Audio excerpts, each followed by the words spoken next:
여러분 안녕하세요. 허심탕TV의 수다이수다 코너. 지금 많이 핫하죠. 주제가 바뀔 때마다 이번에 어떤 게 올라오나 하고 기다렸다는 듯이 조회수가 올라가서 저희들 나름 준비하면서 정말 행복한데요. 어제 모 신문사에서 요즘 어린이가 보는 그림책, 어린이 그림책을 넘어서서 이 그림책이 어른들이 향유한다. 그렇게 된다면 이 출판 시장의 판도가 좀 바뀌는 게 아닐까라고 하는 그런 기획 기사가 나왔더라고요. 그래서 긴급 준비해 봤습니다. 그 그림책 큐레이트, 그리고 또 어른과 연관된 이런 모든 어떤 그 키워드를 잡아서 출판 시장의 변화, 이런 것들에 대한 주제로 오늘 얘기를 나누려고, 네, 일단 그림책 큐레이트 부분에 단연 선두주자이신 우리 김연옥 선생님 모셨고요. 그 다음 이제 출판사 대표님이신 달달북스의 이달 작가님을 모셨습니다. 근데 이때 이제 좀 이달 작가님이라고 말씀드려야 할지 아니면 이현정 대표님이라고 말씀드려야 될지 그 부분은 개인 소개 때 말씀해 주시고요. 우선 김연옥 선생님 소개 좀 부탁드립니다. 안녕하세요. 저는 독서습관연구소를 운영하고 있는 김연옥입니다. 저는 학교 현장에서 40여 년 동안 아이들하고 독서 교육을 해왔고, 그리고 퇴임하고 나서는 본격적으로 이제 독서를 위한 그림책으로부터 시작해서 동화책, 인문도서까지 이어지는 평생 독서로 이어지는 그 습관을 정착하고자 이런 그림책 관련 내지는 한 학기 한 권을 중심으로 한 깊은 독서 관련 이런 쪽으로 계속 강의를 하고 독자들을 만나고 있습니다. 그런 일을 제가 하고 있습니다. 아이고야. 그러니까 현직의 교사로서 40년을 지내셨으면 수석교사셨던 거네요. 네. 예. 수석교사가 뭐예요? 선생님? 수석교사 잘 모르시죠? 학교에는 교사, 교감, 교장 이런 건 잘 아시는데 수석교사 우리나라에 생긴 지가 별로 안 돼요. 2010년 그때부터 이제 수석교사 제도가 새로 우리나라에 생겼거든요. 그때부터 제가 퇴임할 때까지 거의 한 10년 정도 가까이 수석교사를 하고 퇴임을 했는데, 수석교사란 연구하는 교사이거든요. 그래서 열심히 한 분야를 연구를 해서 선생님들 수업하는 거를 함께 그 가이드 해주고 도와주고 하는 일을 하는. 그래서 어떻게 보면 선생님들의 선생님. 네, 네, 이 그렇죠. 선배로서 또 한 우물을 판 어떤 전공과 전문적인 것들을 좀 깊이 있게 나누어주고 끌어주는 그런 역할이시네요. 그렇죠. 오늘 너무 와주셔서 감사합니다. 아이고. 감사합니다. 우리 본인 소개 좀. 네, 저는 어린이책 작가이자 출판인이고요. 출판인이라고 하면 여러 가지 일을 하게 되는데, 저는 기획자이고 그 다음에 출판사 직접 운영하고 있고요. 아이들을 만나는 활동도 하고 있습니다.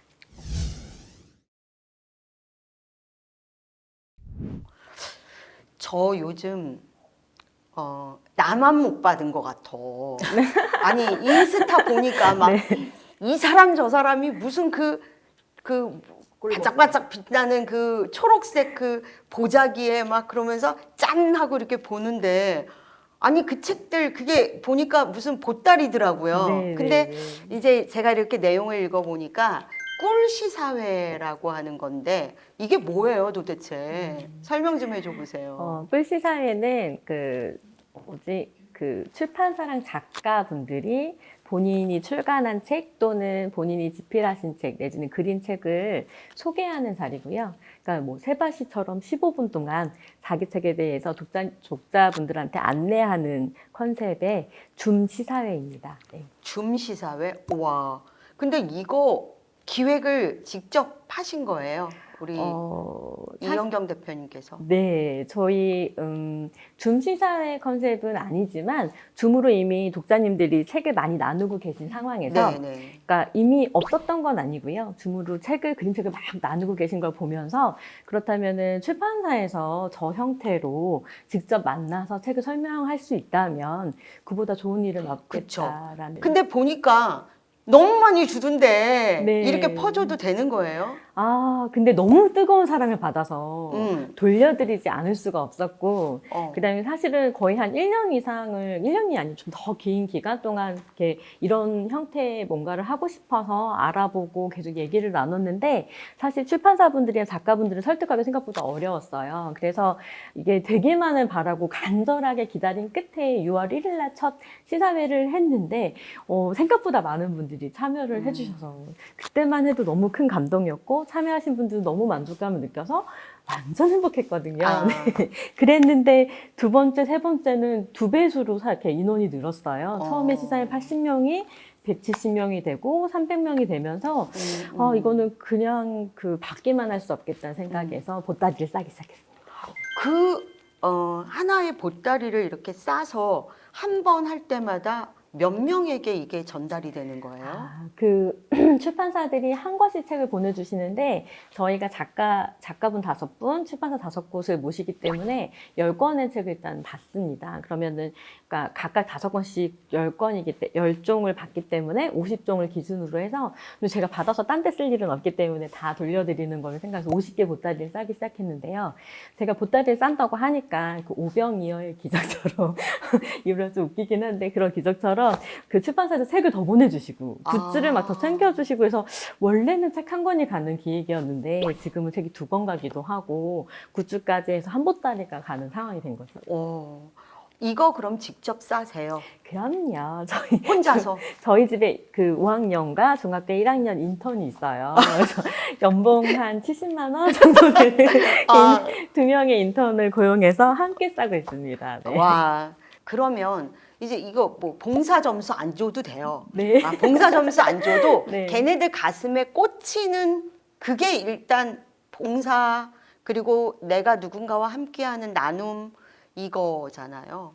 와, 선생님. 근데 이거 지켜보셨을 것 같은데 김현옥 선생님. 네. 지켜보신 마음 어떠셨어요? 처음에 6월에 한다 그래서 이게 뭐지 하고 들어갔다가 그 다음에 7월에 2번, 8월에는 또 이틀에 나누어서 2번, 이제 5번을 하는데 제가 5번을 다 들어갔거든요.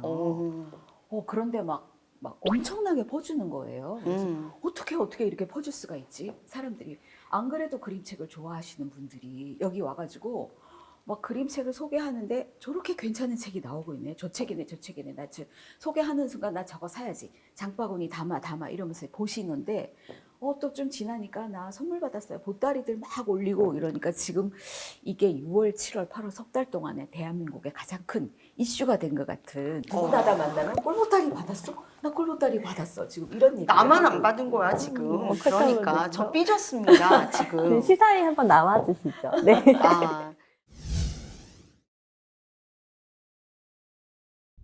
아이고 지금 이제 그렇게 보시면 우리 김현옥 선생님 아까 왜 장바구니에 막 사람들이 담는다 그랬잖아요. 네. 제가 알기로 우리 김현옥 선생님 이 장바구니 담게 하는 마력 있으신 분 아니세요?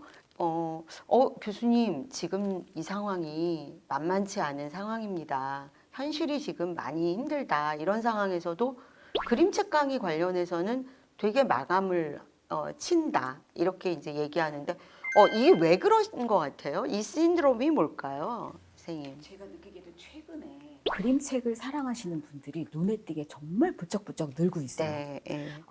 그래서 이제 저는 주로 공교육에서 있었기 때문에 학교 교육을 쭉 살펴보면은 교육 과정이 지금 이제 1학년, 2학년들은 책 읽어주기가 굉장히 많이 강화됐어요. 물론 네. 어렸을 때 부모님들이 책 읽어주고 잠자리 독서로 읽어줘야 하는 것들이 이제 독서 교육의 기본인데 어렸을 때 부모님이 읽어주시고 학교 왔더니 선생님이 1학년, 2학년 때 열심히 책 읽어주시고 그 그림책으로 그래서 3학년부터 올라가서 이제 한 학기 한 권 읽기라는 깊은 독서로 들어가는 이런 시스템인데 그거랑 맞물리기도 했고 또 지금 보니까 이 40대 어머님들이 이분들이 그때 어렸을 때 책을 읽고 자란 세대더라고요. 그렇죠. 예. 내가 어렸을 때 읽었어. 그 경험을 우리 아이한테도 해줘야지. 그래서 지금 책 읽어주는 어머니, 책 읽어주는 선생님, 네, 심지어 어떤 선생님은 하루에 나는 한 권씩 학교 한 200일 정도 학교 가거든요. 나는 1년에 200권 책을 읽어줬어. 이런 선생님도 있고. 그래서 이렇게 모두들 막 그러면 무슨 책 읽어줘? 무슨 책 읽어줘? 서로 막 그림책 공유하고 그림책 강의 있어요. 제가 하는 게 이제 그림책 큐레이션이니까 큐레이션이 뭐냐? 책을 가지고 독자에게 소개하는 일. 그게 바로 큐레이션이거든요. 이런 사람한테 이런 책 읽어주면 좋죠. 이런 사람한테 이런 책 소개합니다. 이게 바로 이 책 가니까 이 책 따라서는 이 책과 연관돼서 이런 책이 있어요. 그럼 이제 제가 주로 책 소개를 하면 그 책 맞아 사야지 하는 동안에 책을 사면서 선생님 강의 끝나고 나니까 제 통장이 텅장이 됐어요. 그러면서 제가 남의 주머니를 터는 그런 일을 지금 하고 있네요. 통장이 됐다, 텅텅 비었다 이런 얘기잖아요. 네. 그렇게 보면 선생님 그림책 큐레이트라는 영역이 정말 중요하거든요. 저도 독서치유 심리학자로 이제 활동하면서 독서에 대해서 남다르게 이제 애정을 갖고 있고, 그런데 이제 그 과정에서의 사람들이 뭘 봐야 되고 이게 중요한지는 아는데 뭘 봐야 되고 어떤 것들을 골라야 되는지를 모를 때 길잡이 역할을 해주시는 거잖아요. 그런 입장에서 보면 이제 우리 김연옥 선생님의 역할이 만만치 않으신데, 근데 요즘 뭐 SNS에 지금 출판 시장의 어떤 미묘한 갈등 이게 이제 많이 올라오더라고요. 이달 작가님 어떤 얘기인지 그 뭐 몇 퍼센트 그래서 그것 때문에 출판사뿐만 아니라 작가들도 많이 힘들다고 하는데 이 부분에 대해서 좀 자세히 설명 좀 해주세요. 이제 굉장히 미묘한 관계들이라 제가 중간에 나서서 말을 하기가 좀 어려운 부분도 있는데, 기본적인 내용은 그러니까 독서교육 단체들이 되게 있고요. 되게 굵직한 독서교육 단체들이 몇 군데가 있고, 그런 독서교육 단체들이 굉장히 적극적으로 책을 구입을 해서 아이들한테 이제 나눠주는 역할을 하게 되는데, 이때 구매력이 되게 큰 거예요. 그래서 예를 들면 저희가 출판시장에서 한 종의 책을 내서 뭐 1년에 1,000부, 2,000부 이렇게 판매가 되는 것도 사실 쉽지 않은데, 그런 독서 단체에서 선정이 되면은 많게는 몇천 권, 많게는 더 많게는 뭐 10,000권도 이렇게 한 번에 사가시게 되는 거예요. 그럴 때 많은 책을 한꺼번에 사가니까 공급률을 출판사에 조정을 해달라고 하고, 그게 저희가 그 출판사 책을 만들어서 운영되는 어떤 합당한 공급률 이하로 요구가 되면서, 그게 예를 들면 제작비와 인세를 충분히 감당하기가 어려운 지경이 된 거죠. 근데 그게 극심한 사례의 경우는 작가분의 인세를, 정해진 인세를 못 들여서 작가분들 인세를 절반 정도나 내지는 그거 말고 다른 금액 정도로 또 합의를 정해서 협의를 해서 요구하게 되는데, 여기서 문제는 이제 전자책까지 도입이 되면서, 전자책 같은 경우는 단가나 계산하는 방식이 또 달라지면서 그나마 실물책을 사갔을 땐 괜찮은데 전자책을 하게 되면은 굉장히 말도 안 되는 금액, 예를 들면 몇십만 원 정도의 전체 책을 그냥 대신하게 되는 거예요. 이게 도입이 되자 문제는 아이들도 전자책이 익숙하니까 페이퍼책 아니고 전자책으로 구매하는 그 퍼센테이지가 높아지고, 그러면 페이퍼책, 종이책이 이제 구입이 확 떨어지게 되는 거죠. 근데 그럼 굉장히 큰 타격이 출판사에도 있고 작가님들한테도 갈 수 있는 상황이 돼서, 사실은 이제 모든 분야의 건강한 소비가 얘기가 되고 있는 상황인 만큼 출판에 관한 부분에 있어도 이런 공급률 문제라던가 등등은 합리적인 선을 되찾아야 된다. 작가님들도 기본적으로 본인 책들이 판매가 되고 합당한 그 비용을 받을 수 있는 시스템이 돼야 된다는 거에 관한 진지한 논의가 지금 성명서 형태로 해서 진행되고 있습니다. 아이고, 조금 아까 우리 대표님께서 말씀하신 건강한 소비라는 거를 조금은 생각해 봐야 되는 지점에 이르렀네요. 와, 그것에 대한 어떤 대응은 지금 그냥 아까 성명서 이런 걸로만 지금 이루어지고 있는 건가요? 사실은 본격적으로 출판사가 얘기를 해야 되지만, 출판사도 그런 독서 기관들을 통해서 굉장히 큰 금액을 한꺼번에 입금을 받을 수 있는 사실 되게 어려운 상황에서 하기 때문에 직접적으로 나서기가 좀 어려운 부분이 있습니다. 그래서 그 문제에 관해서 가장 피해를 입었다고 생각한 작가지 선생님들끼리 연합을 하셔서 일단은 지금 이 성명서가 나온 거고, 근데 제가 그래도 바람직하다고 생각하는 부분은 그런 성명서에 관해서 독자분들도 관심을 깊이 가지셔서 함께 참여하고 계시다는 상황은 굉장히 중요한 지점인 것 같아요. 그러니까 소비자들이 책의 유통 과정에 대해서 관심을 가지고 그래서 그것들로 인해서 일어나는 현상을 알고 소비를 하시게 된 거잖아요. 그래서 그 지점만 일단 노출이 된 것만으로도 전 의미가 굉장히 있고, 이제부터 본격적인 논의가 될 수 있는 그 문이 열리지 않을까라는 기대를. 그렇죠. 문제점이 있다는 거, 그리고 그 문제점을 공유하고 그다음에 이제 일반 소비자까지도 알게 돼서 나의 소비가 어떤 영향력이 있는가, 이렇게 하나의 그 고민의 지점이 생겼다는 것 진짜 의미 있는 것 같아요.